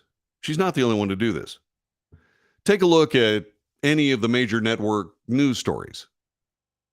They routinely ignore what happens in the white community in favor of what's happening in minority communities. Why is that? Well, the exact same reason. The difference is that at some point or another, the viewing audience will determine whether or not they're doing the right thing. They vote with their feet. It takes a long, long time. CNN, for example, has been out of control for at least 10, 15 years. At least that long. It took 10 to 15 years for somebody to finally say, you know what, we're a news organization. We're not a leftist screed of the moment television network. And so they're firing all those people responsible for leftist screeds of the moment. Now, this is going to happen. This is going to happen a lot more in the coming years, because you got to do what I do. You report the news. You got to decide what it means. I just make sure you have something to decide with. This is the Wells Report. We'll see you for hour number 3 in just a moment. Thanks again for being with us. Hour number 3 is next.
north to south, coast to coast, around the world.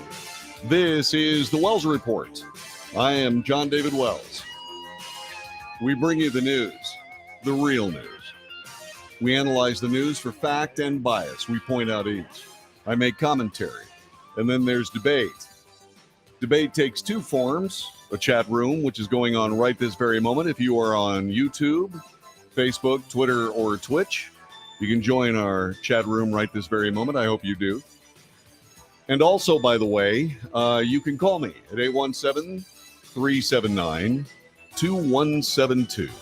817-379-2172. By the way, my commentary is just my opinion. It's not the news. It simply isn't the news. There are an awful lot of people that believe that their opinion is news. They're losing their jobs.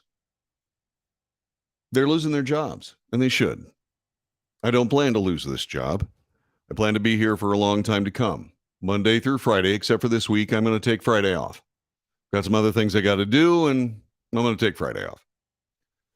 But Monday through Friday, from 2 to 5 p.m. Central Time, we give you 3 podcasts, 3 individual hours. And you can watch all 3 or not. But if you do watch all 3 and you find value in this broadcast, please do hit like on whatever stream you happen to be watching on. Not only that, but also ring the bell. There's a little bell icon. I think it's on YouTube. That tells you when the Wells Report is coming on. And by all means, if you want to support the broadcast, you can go to patreon.com/The Wells Report. patreon.com/The Wells Report. You can donate anything you'd like. Gary Abshire is currently leading the league in supporting this broadcast, and I thank him very, very much. He makes, he and the other people who have donated make this broadcast possible because I'm kind of independent on this one. In other words, I'm dancing on the tight wire. I don't work for a company, and therefore, what I make from this broadcast is all there is. So if you'd like to help, by all means, please do. There is breaking news, and it's important, especially if you happen to live in Texas.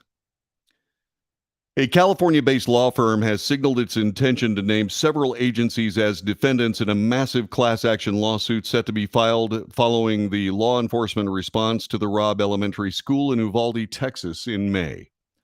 The law firm of Bonner & Bonner, which is representing victims and their families in the case, provided Uvalde CISD Superintendent Hal Harrell and other school trustees with a notice of claim at the Monday evening school board meeting.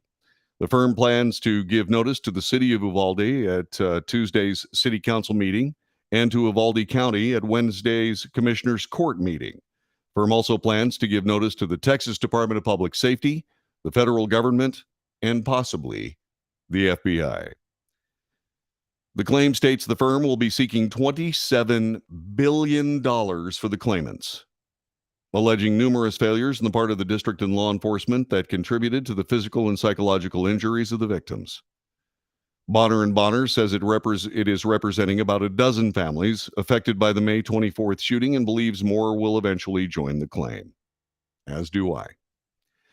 The shooter's actions resulted in the savage murder of 19 children, 2 adults, countless others with physical and emotional injuries whose impacts have scarred them beyond measure, reads the notes of the claim.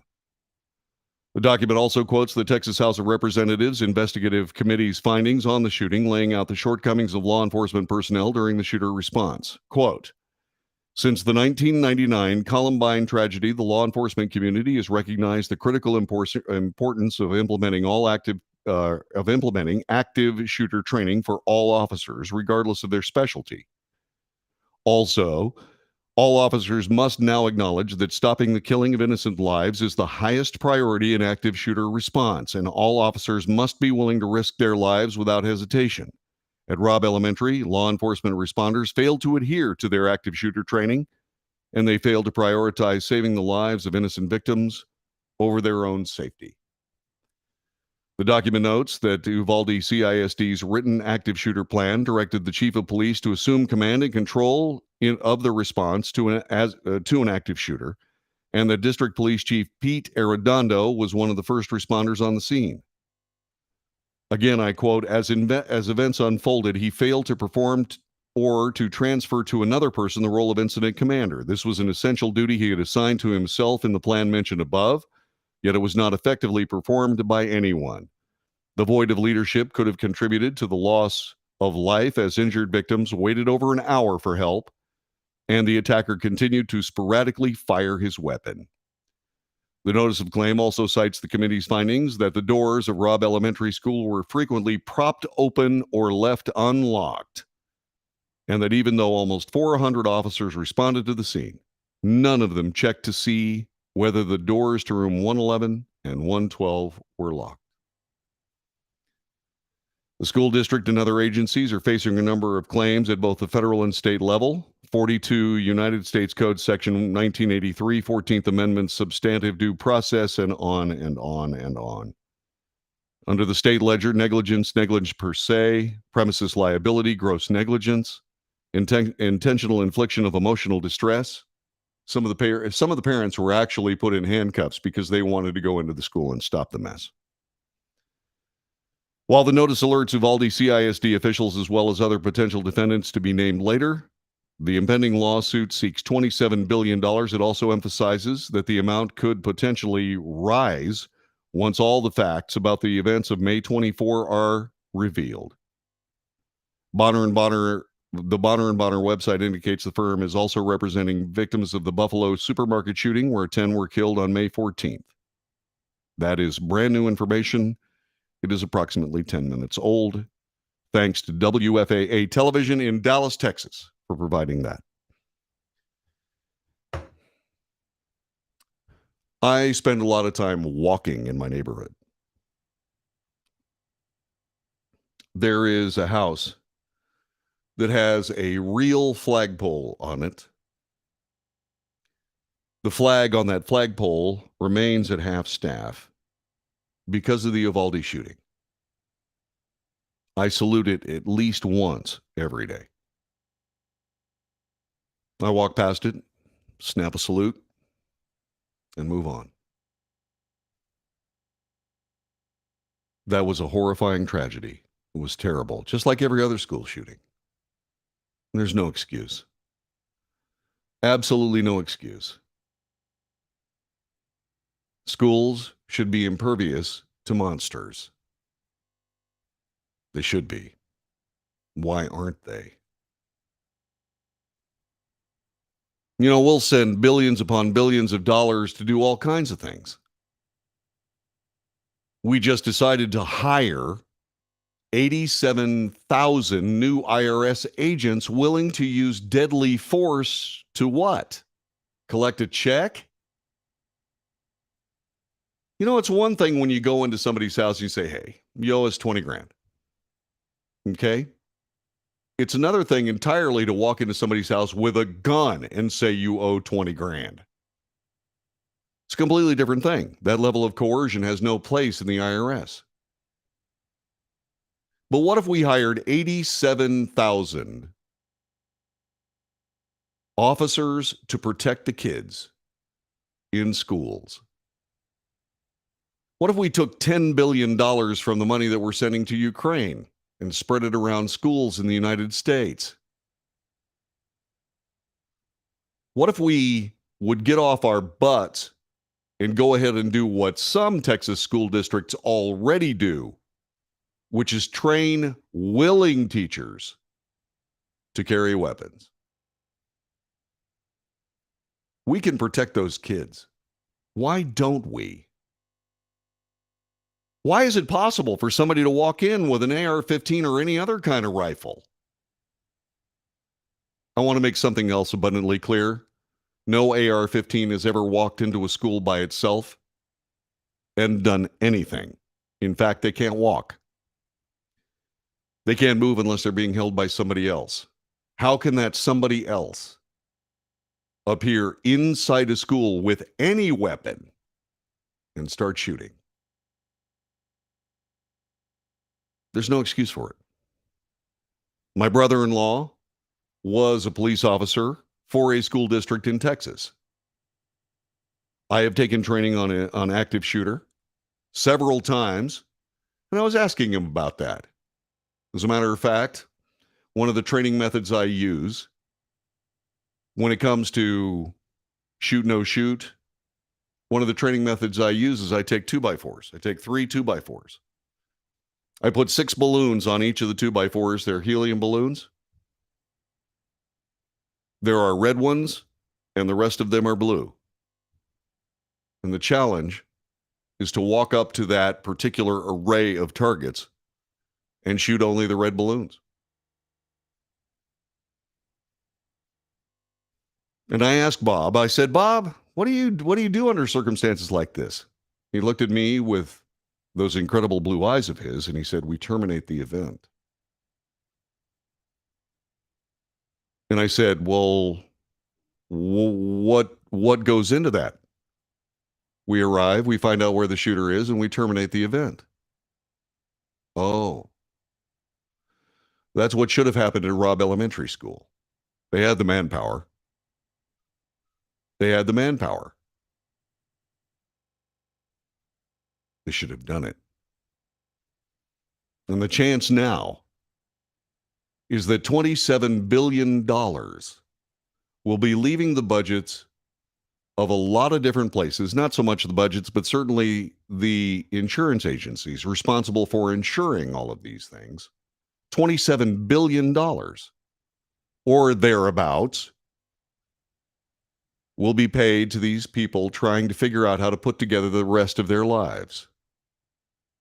Not just the ones that had children that were slaughtered, but for the children that will never be able to forget what they saw when that shooter walked into their school and started killing their classmates.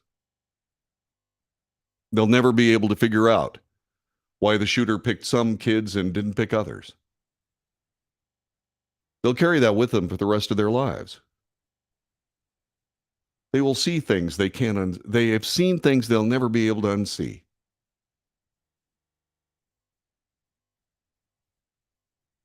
It's horrifying. It's absolutely horrifying. The price may actually go up, depending on what more is found.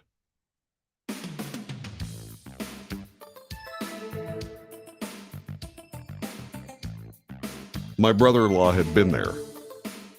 This would be a different story. This would have been a different story. I've known Bob for decades. Let me tell you something. He knows what being a police officer is supposed to be. He's put his life on the line more than once. The stories are at once terrifying and inspiring. I've borrowed a lot from Bob. This is the Wells Report. My name is John David Wells. We'll be back in just a couple of seconds. It looks as though a former Twitter executive, is now blowing the whistle on just exactly how many of those respondents on Twitter are real and how many aren't. Next.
This is the Wells Report. My name is John David Wells. Our telephone number is 817-379-2172. 817-379-2172. You can call us there. You can join us on the chat. Gary says, no weapon operates without a human hand on it. Correct. Although there have been stories of dogs shooting their owners. You know, those dogs are wily. Jesse says, I don't homeschool out of fear, but I'm thankful that I can stay home with them as they pursue knowledge and understanding, and that we can do it in peace without having to worry about shooters, bullies, etc. I think all the school shootings, thinking before it happens to them, that's something that would only happen on TV. It'll never happen at our school. Yeah, it will. Yeah, it will. And so, as we come to this moment of the Wells Report, there is a whistleblower out there, and unlike a lot of whistleblowers, we know who he is. We even have a picture of him. That makes it a lot more real for me. I wonder if it does for you. Elon Musk, who lives in Texas, is someone who made the decision to purchase Twitter, and in that process realized what this whistleblower is talking about. What is the whistleblower talking about? Reported by the Washington Post and CNN. Donnie O'Sullivan, Claire Duffy, and Brian Fung from CNN Business have put this copy together. Twitter has major security problems that pose a threat to its own users' personal information, to company shareholders, to national security and democracy. This according to an explosive whistleblower disclosure obtained exclusively by CNN and the Washington Post. The disclosure, sent last month to Congress and federal agencies, paints a picture of a chaotic and reckless environment at a mismanaged company that allows too many of its staff access to the platform's central controls and most sensitive information without adequate oversight. It also alleges that some of the company's senior most executives, have been trying to cover up Twitter's serious vulnerabilities, and that one or more current employees may be working for a foreign intelligence service. The whistleblower has agreed to be publicly identified. He is Pieter Mudge Zatko, who was previously the company's head of security, reporting directly to the CEO. Zatko further alleges that Twitter's leadership has misled its own board and government regulators about its security vulnerabilities, including some that could allegedly open the door to foreign spying or manipulation, hacking, and disinformation campaigns. The whistleblower also alleges Twitter does not reliably delete users' data after they cancel their accounts, in some cases because the company has lost track of that information, and that it has misled regulators about whether it deletes the data it is required to do. The whistleblower also says Twitter executives don't have the resources to fully understand the true number of bots on their own platform. Those are AI accounts that are not human-based. They simply work autonomously. Bots have recently become central to Elon Musk's attempts to back out of a $44 billion deal to buy the company. Now, there's more to this. Zatko was fired by Twitter in January. Why was he fired? We will tell you. Coming up in just a couple of seconds, courtesy of the Washington Post and CNN Business. We sincerely appreciate their cooperation with letting us use this.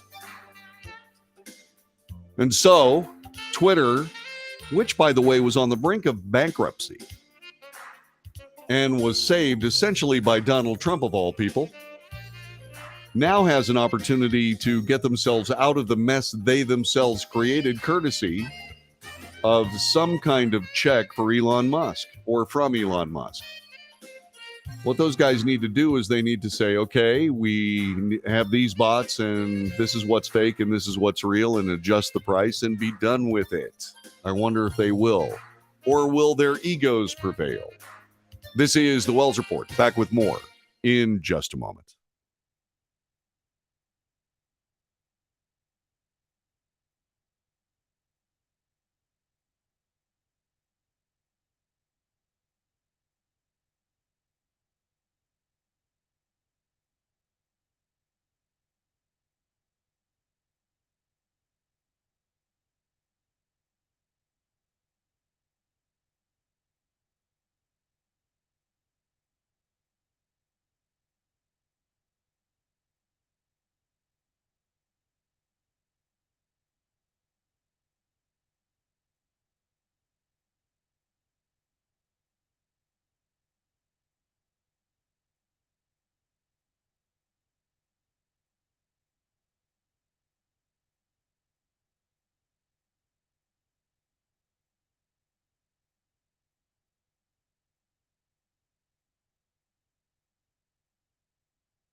This is the Wells Report. My name is John David Wells. I said earlier in this broadcast that weapons don't fire unless human hands are involved. I then pointed out that a couple of dogs had fired weapons at their owners. And then Gary pointed out that there was a video on YouTube of a chimpanzee grabbing an AK-47, which, by the way, was fully automatic. A guy gives the chimpanzee the rifle, then somebody else's rifle, then holds his own rifle and shows the chimpanzee how to use it. And the chimpanzee uses it and shoots up the entire camp. I don't think anybody was hit because mostly all the rounds went into the ground. But it was amazing how the video turned from everybody laughing to everybody screaming in horror as the chimpanzee proceeded to shoot up the camp.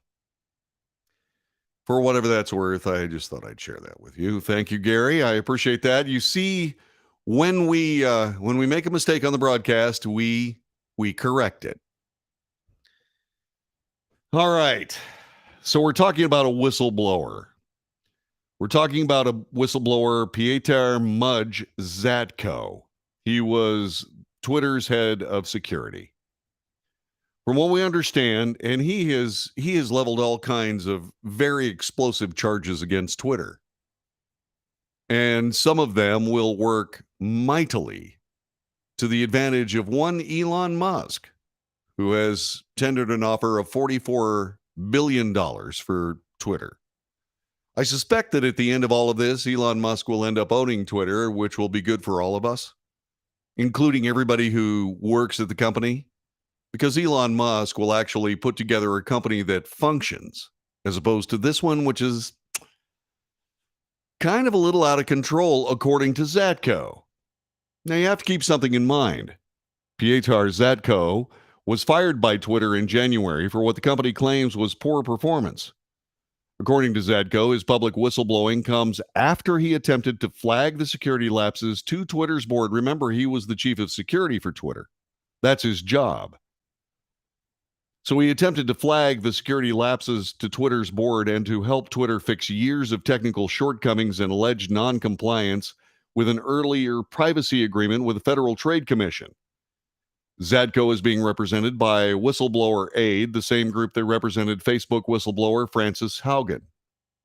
John Tai, founder of Whistleblower Aid and Zatko's lawyer, told CNN that Zatko has not been in contact with Musk and said that Zatko began the whistleblower process before there was any indication of Elon Musk's involvement with Twitter.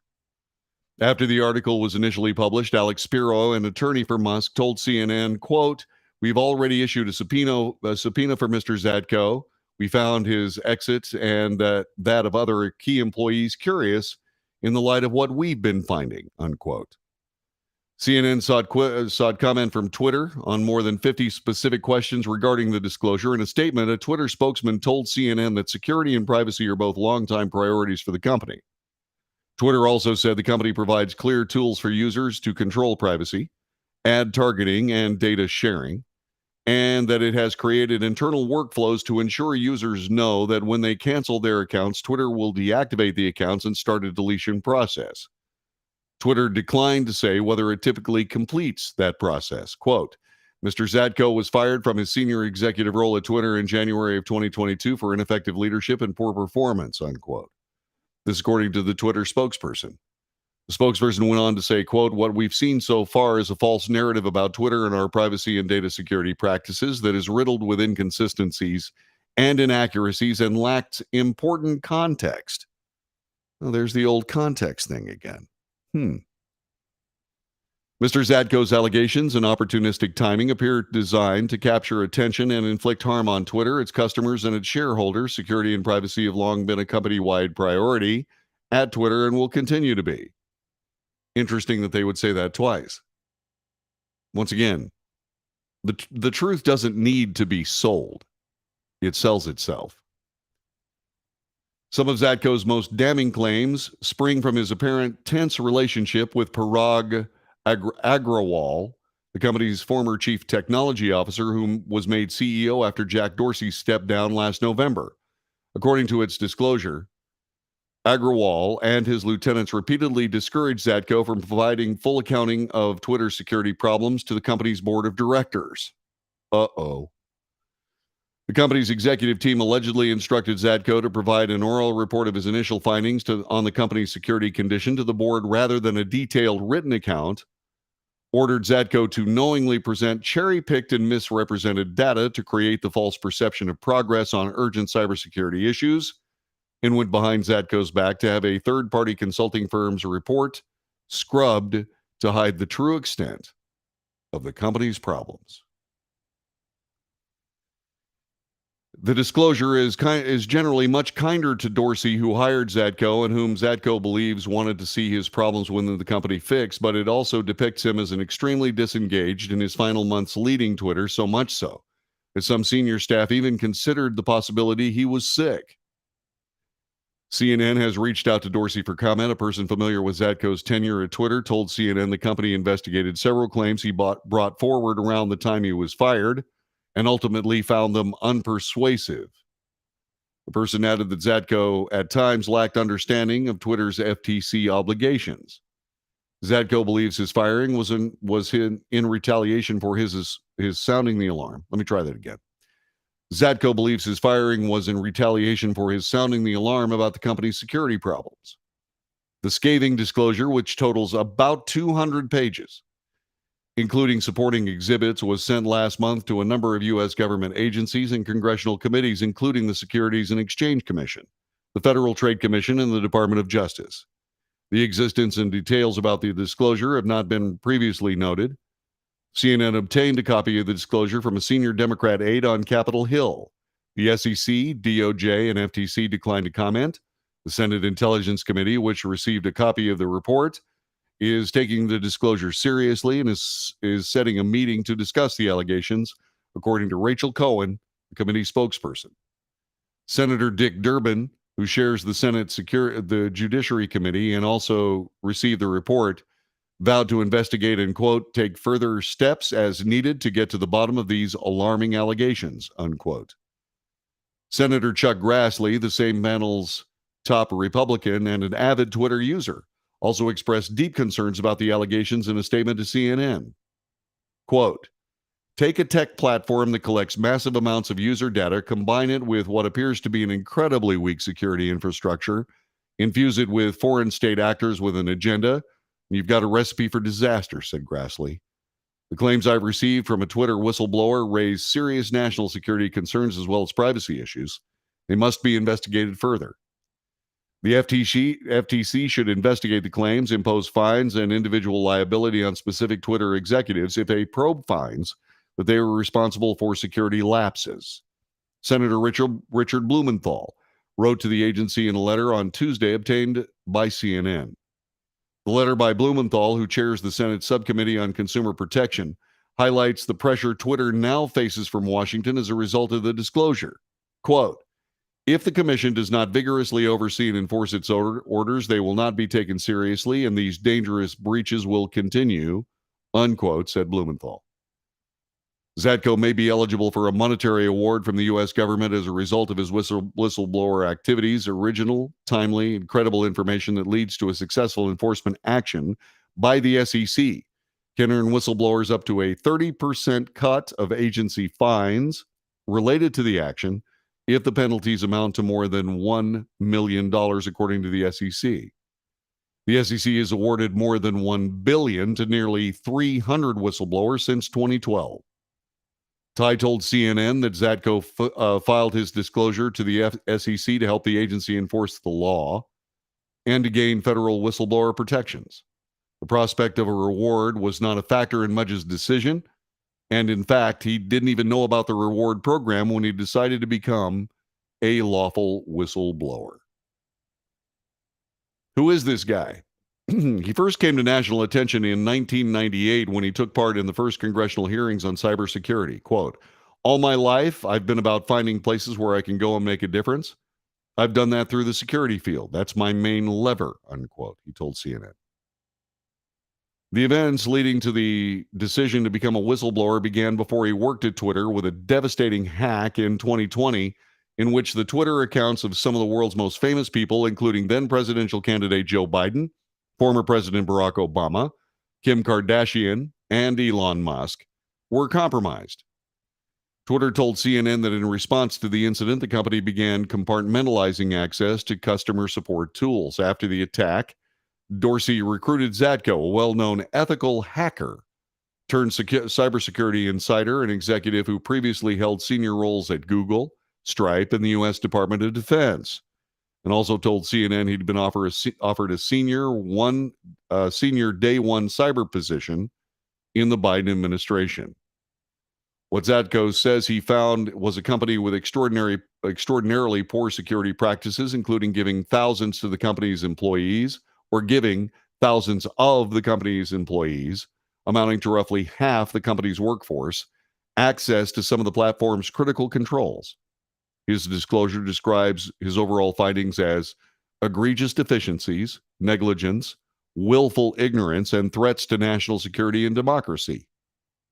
After the January 6th insurrection, Zatko was concerned about the possibility someone within Twitter who sympathized with insurrectionists could try to manipulate the company platform, according to his disclosure. He sought to clamp down on the internal access that allows Twitter engineers to make changes to the platform, known as the production environment. But the disclosure says Zatko soon learned it was impossible to protect the production environment. All engineers had access. There was no logging of who went into the environment and what they did. Nobody knew where the data lived or whether it was critical. All the engineers had some form of critical access to the production environment. Twitter also lacked the ability to hold workers accountable for information security lapses because it had little control or visibility into employees' individual work computers. This according to Zatko. He cited internal cybersecurity reports estimating that 4 in 10 devices do not meet basic security standards. Twitter's flimsy server infrastructure is a separate yet equally serious vulnerability, the disclosure claims. About half the company's 500,000 servers run on outdated software that does not support basic security features such as encryption for stored data or regular security updates by vendors, according to the letter to regulators and a February email that Zatko wrote to Patrick Pichette, a Twitter board member, that is included in the disclosure.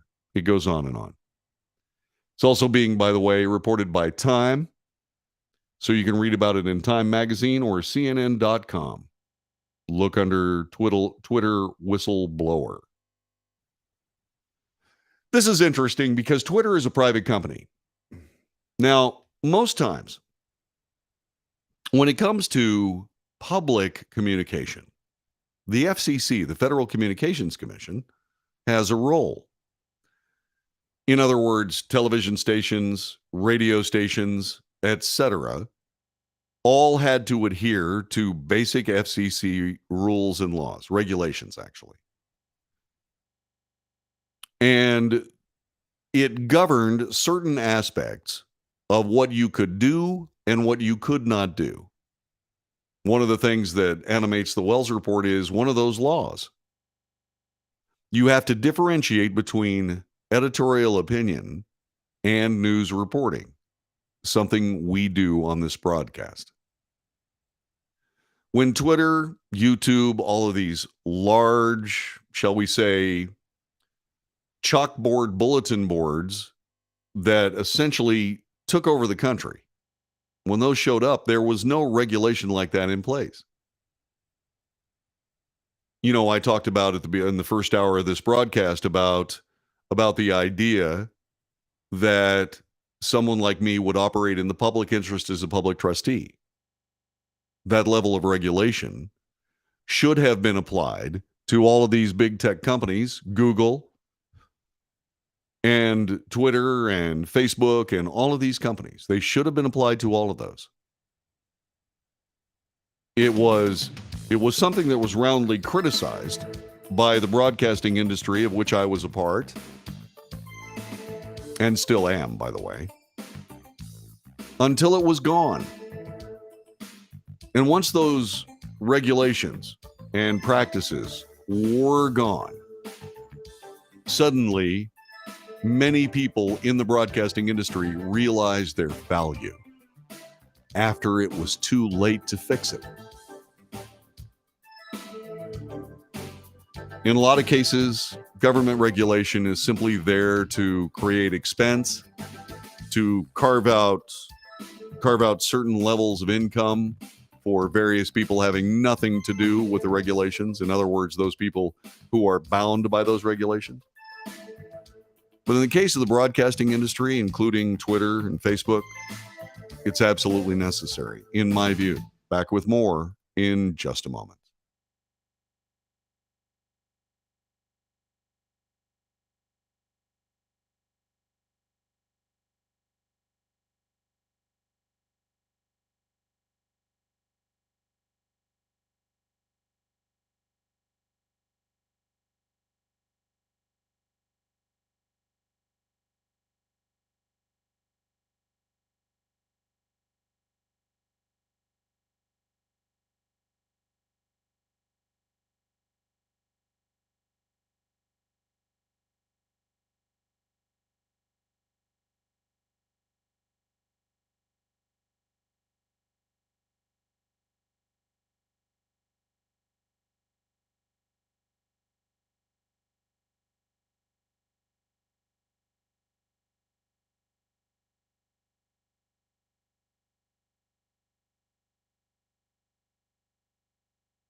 This is the Wells Report. My name is John David Wells. Make sure you share this broadcast with your friends if you find it valuable. Contribute to the Wells Report. Go to patreon.com/The Wells Report. Patreon, by the way, gets this show immediately after this show. I immediately send it over there. And somebody said you need to put a more detailed description of what's on the video. I'll start that today. There you go. I was a space agency kid. That ended when my dad retired from the space shuttle project in 1999. He sat in mission control. He was in the trench. He was there. He was the ground controller for many of those missions, and certainly all the DoD ones. Dad was a hell of a man. Gave us a great living. And as I grew, I watched the American space program chase a goal of putting a man on the moon in the 60s and returning him safely to this earth. And they pulled it off. The last Apollo mission flew in 1972. It's been that long since we've been on the moon. It looks as though one of these Artemis flights, by the way, Artemis, the twin sister of Apollo, that's where the program got its name. Artemis will indeed put men and women on the moon. The first woman on the moon, yet to be named, but I can hardly wait to see her say that's one small step for a woman, one giant leap for womankind. Artemis 1 is about to launch. It is a huge rocket, taller than a football field, to quote John Kennedy. It is the most powerful rocket on our planet at this particular moment. And NASA says the agency is go for a launch next week.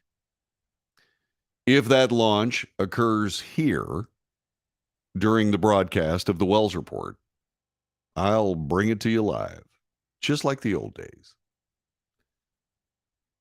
The agency said the flight readiness review has concluded. Its teams are proceeding toward a 2-hour launch window beginning at 8:33 a.m. Eastern Time on August 29th at Florida's Kennedy Space Center. So it won't be happening on this broadcast.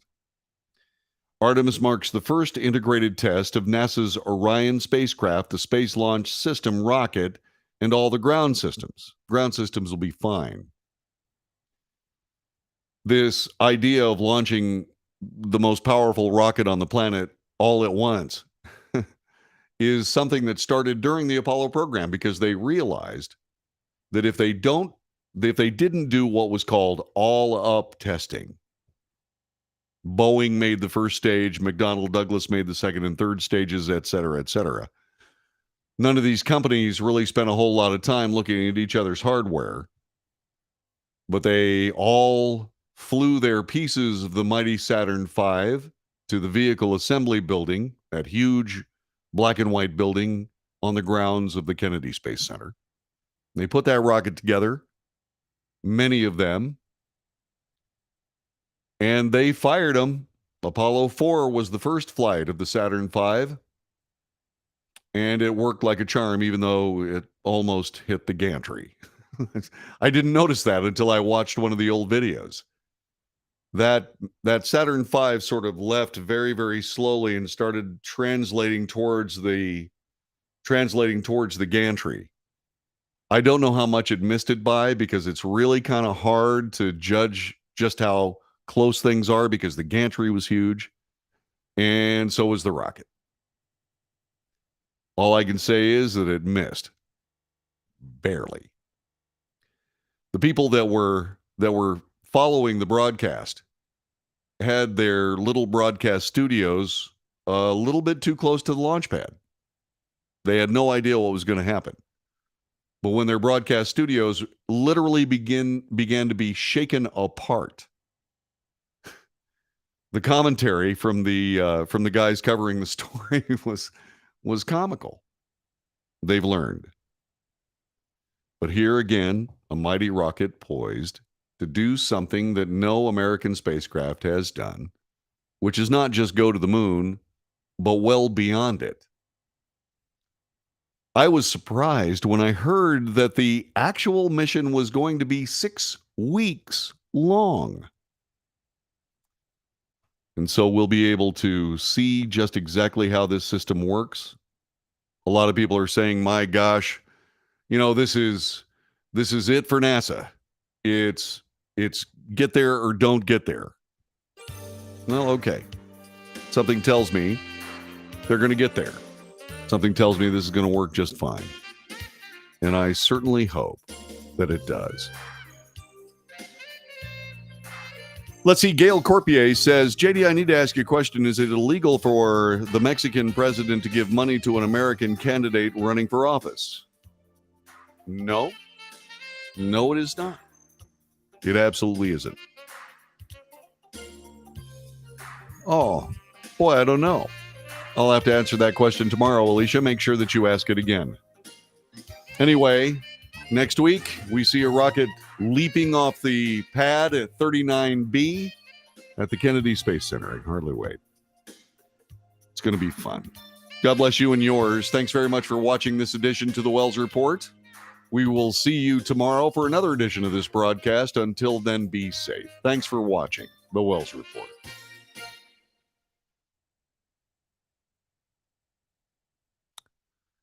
And I'm spent. All right, guys. Thank you very much for everything. I sincerely appreciate you joining us today. God bless you and everybody like you.